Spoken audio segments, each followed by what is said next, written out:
नमस्कार, जय हिंद। मैं मोहन पाठक और आप देख रहे हैं इंडियन सोसाइटी यानी कि भारतीय समाज। आज हम बात करने वाले हैं भोजपुरी इंडस्ट्री के बारे में, जहां की एक अभिनेत्री में हाल ही में कर लिया है आत्महत्या। तो क्यों किया आत्महत्या?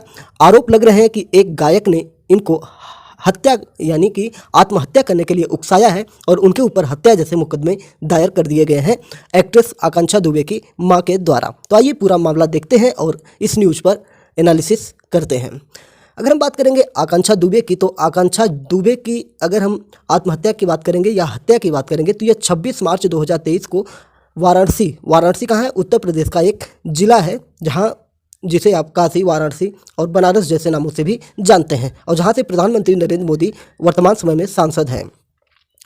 सारनाथ के एक होटल के कमरे में उनका शव लटका हुआ नजर आया। हालांकि उनके करीबियों की बात करें तो वो कह रहे हैं कि शव लटका हुआ नहीं था, वो बेड पर बिठाया हुआ और पैर लटका हुआ था। इस प्रकार की बातें की जा रही है, लेकिन पुलिस के मुताबिक, पुलिस की जो मीडिया रिपोर्ट्स में उनकी बात आई है, उसके अनुसार अगर हम बात करेंगे तो पुलिस ने पहली दृष्टि में उसे आत्महत्या माना है। लेकिन एक्ट्रेस की मां ने बताया कि ये एक सिंगर है जो भोजपुरी से ही जुड़े हुए हैं, जो उन पे हमेशा दबाव बनाते रहते थे कि किसी दूसरे के साथ नहीं काम करना है, सिर्फ उनके साथ काम करना है, और काम के बदले में जो पैसे दिए जाते हैं उसमें भी कटौती कर लेते थे। तो ये सारी चीज़ें सामने आई हुई है। और कौन है सिंगर, उनके ऊपर क्या मुकदमा है? अमर उजाला की रिपोर्ट के हिसाब से भोजपुरी इंडस्ट्री में समर सिंह नाम के एक गायक हैं, और उनके ऊपर और उनके भाई संजय सिंह के ऊपर एक्ट्रेस आकांक्षा दुबे की माता के द्वारा यानी कि उनकी मम्मी के द्वारा मुकदमा पंजीकृत करवाया गया है। बताया जा रहा है कि समर सिंह और उनके सहयोगी वाराणसी से फरार चल रहे हैं। तो ये रही मीडिया रिपोर्ट्स की जानकारी। अब हम बात कर रहे हैं आकांक्षा दुबे की शुरुआती जीवन की। अगर हम बात करेंगे तो आकांक्षा दुबे जो है उत्तर प्रदेश के भदोही जिले में साल 1996 में उनका जन्म हुआ है। तो आकांक्षा जो थी उनका भी जन्मस्थल उत्तर प्रदेश है, और समर सिंह जो है वो उत्तर प्रदेश के आजमगढ़ जिले से जुड़े हुए हैं, यानी कि उनका जन्म आजमगढ़ में हुआ था, और जो आकांक्षा दुबे हैं वो भदोही से हैं। 1996 में भदोही में इनका जन्म हुआ था आकांक्षा दुबे का। जब ये बचपन में ही 3 से 5 वर्ष की उम्र में ही इनके माता पिता भदोही से मुंबई में शिफ्ट हो गए थे, वहाँ पे जाके रहने लगे थे।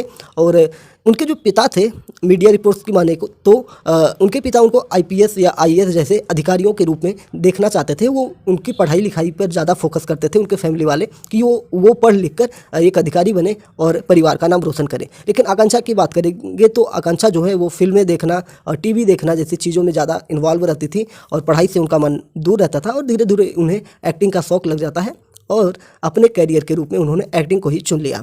इसी प्रक्रिया में आगे बढ़ते हुए ये इंस्टाग्राम जैसी चीज़ों पर रील वगैरह बनाती थी, और रील वगैरह जब इनके वायरल होने शुरू हुए तो इनको काम भी प्रारंभ होना शुरू हो गया। तो काम के ही सिलसिले में ये उत्तर प्रदेश के वाराणसी जिले में आई हुई थी, और यहाँ पे इनकी फिल्म की शूटिंग चल रही थी, या जो भी था, एल्बम की शूटिंग थी, फिल्म की शूटिंग थी, या इनका प्रोग्राम स्टेज प्रोग्राम रहा होगा, तो उस होटल में इनके साथ ये हुआ। मीडिया रिपोर्ट्स की माने तो इनको कुछ दिन पहले समर सिंह के भाई के द्वारा इनको जान से मारने की धमकी दी गई थी, और समर सिंह के द्वारा भी इनके साथ शराब पीकर मारपीट करने का मामला सामने आया था। अगर हम समर सिंह की बात करेंगे तो समर सिंह के ऐसे मामले बार बार आते हैं, और शराब पीने की उनकी आदत बहुत बुरी है। वो बहुत ही पहले से ही शराब पीते थे। तो शराब पीने के बाद क्या होता है, आदमी को खुद नहीं पता होता है। तो अगर आपराधिक मामला दर्ज हुआ है तो उस पर कार्रवाई भी प्रशासन अपनी तरफ से करेगा ही। खैर, हम बात करते हैं आकांक्षा दुबे की। तो आकांक्षा दुबे का करियर इस प्रकार से प्रारंभ होता है, और बताया जा रहा है कि आकांक्षा दुबे ने अपनी हत्या या आत्महत्या से कुछ देर पहले इंस्टाग्राम पर रोते हुए वीडियो रिलीज किया था, यानी कि वहाँ पे अपना वीडियो लाइव किया था। लेकिन इस समय अगर हम बात करें तो वो वीडियो डिलीट कर दिया गया है।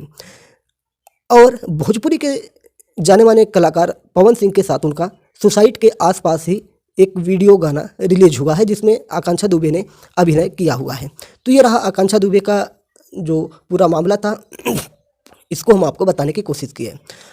अगर हम बात करेंगे तो ये क्या पहला मामला था? तो बिल्कुल भी नहीं। ऐसे हर इंडस्ट्री में मामले सामने आते रहते हैं। गुटबंदी का सारा खेल है। जैसे भोजपुरी में क्या है, खेसारी लाल यादव एक सुपरस्टार है, पवन सिंह सुपरस्टार है, और भी बहुत सारे छोटे मोटे कलाकार हैं। तो ये कलाकारों में अपना ग्रुपिंग चलता है, और ग्रुप बनाकर ये लोग क्या करते हैं, काम करते हैं।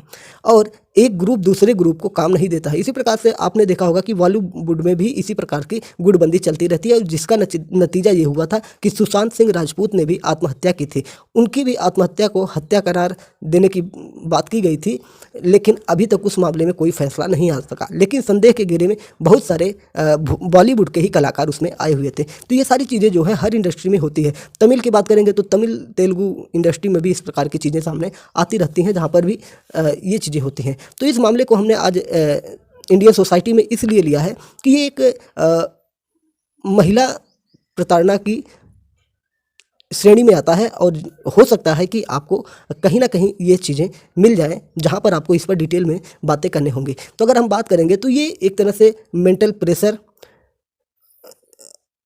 अन्य चीज़ों की वजह से ऐसा आदमी किया जाता है।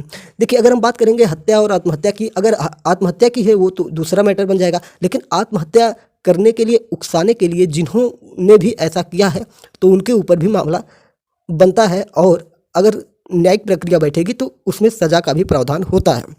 तो भोजपुरी कलाकार समर सिंह के ऊपर इसी प्रकार के मुकदमे दर्ज हुए हैं। मैं आपको अमर उजाला की कटिंग जरूर दिखाऊंगा, जिसमें आप देख सकेंगे कि जिसमें समर सिंह को आरोपी साबित किया गया है। TV9 भारतवर्ष ने भी इसको किया है। भोजपुरी एक्ट्रेस आकांक्षा दुबे की मौत के बाद से बॉयफ्रेंड समर सिंह गायब, फोन भी बंद है। तो इस प्रकार की बहुत सारी चीज़ें आपको देखने को प्राप्त हो जाएंगी, और समर सिंह के ऊपर गंभीर आरोप लगे हुए हैं।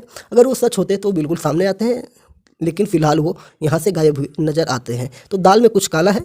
अब ये तो प्रशासनिक मामला है, प्रशासन अपने हिसाब से इसको देखेगा कि क्या होने वाला है और क्या सच है क्या गलत है। लेकिन इससे एक बात साफ हो गई है कि भोजपुरी इंडस्ट्री, जो कि काफ़ी गंदी दृष्टि से देखी जाती है समाज के द्वारा, क्योंकि भोजपुरी गाने द्विअर्थी गाने होते हैं, और जो कहीं भी फैमिली फंक्शन वगैरह में बजाने लायक नहीं होते हैं, लेकिन लोग धड़ल्ले से इसे बजाते हैं और गंदे गानों का प्रचार प्रसार करते हैं।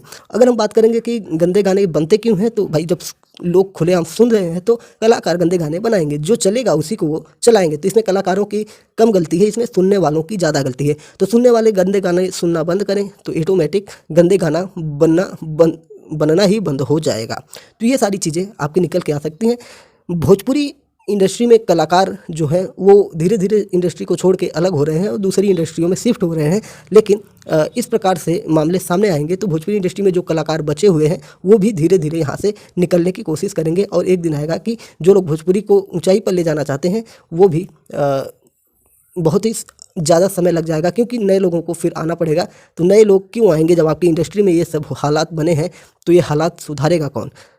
ठीक है, तो ये रही एनालिसिस, जो भी हमारी समझ थी उस हिसाब से हमने आपको समझाने की कोशिश की। हालांकि भोजपुरी की बहुत ही बड़ी क्षति हम इसको मानते हैं, क्योंकि जो आकांक्षा दुबे हैं एक अच्छी कलाकार थे, उनके गाने मिलियंस व्यूज़ में जाते थे, इंस्टाग्राम पर उनको मिलियंस फॉलोअर थे। तो ये सारी चीज़ें भोजपुरी जगत के लिए काफ़ी नुकसानदेह हैं। जय हिंद, नमस्कार, भारत माता की जय।